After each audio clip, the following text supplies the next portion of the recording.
Hey guys, welcome in. Today we are doing some Jim Dine HEARTS. Step by step, we'll go through all of these. Jim Dine is an American artist and themes throughout his work. I got a lot of tools over here that we'll use. In this project itself, we'll kind of go from kind of the beginning, the middle, to multiple kind of endings that you can do. So let's get into it.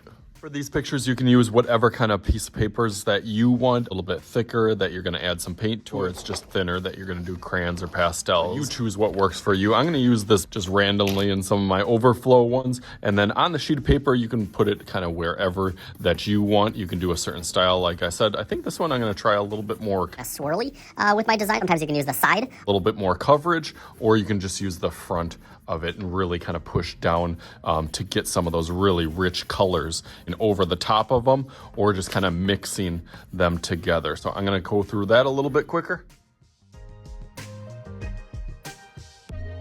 So there we got my first layer, and I always feel like this is always harder for adults or teachers to kind of do. Student examples are so much better. They're a little bit more natural with some of their tones and colors. For my second layer, I'm probably going to do 3 different layers. Add some crayons in here. I'm almost going to kind of fill in some of these little kind of boxes or little circles throughout here and try to see what kind of style that brings, but now doing it with crayons. And for this one, I'm using kind of cool colors. So let's go through that real fast.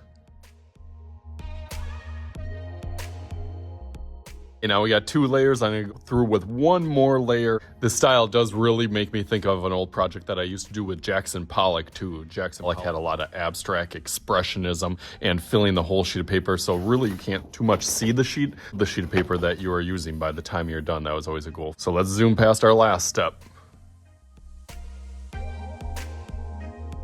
Okay, nice, that looks really good. You can see all the different tools, techniques that I was using as I went throughout it. It is time for the heart. Start in the middle of it with just a dot in the middle, and then my curved line goes kind of up towards one way, and then back down towards that middle. And the same thing, but opposite, going the other way. It doesn't have to be perfect. That's kind of one of the fun things about this project. You can take and go over that a little bit darker with your oil pastel. Then as you make this a little bit thicker, you can go through it a couple more back and forth on some of those areas. That makes it a little bit more specific to the Jim Dine style is on a couple of those corners. It should be a little bit thicker, whether you do paint on top of this, oil pastels, I would especially this corner, this one down here, and then right at this little spot here. A little bit of that exaggeration, and then you can just take your finger. Your finger are a little bit messy from doing this project.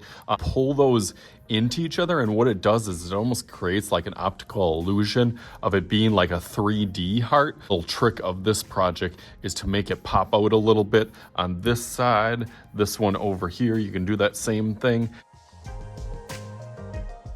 So that one looks real good, but we gotta have more than just this one. So let's make a little magic happen by going right into here. All right.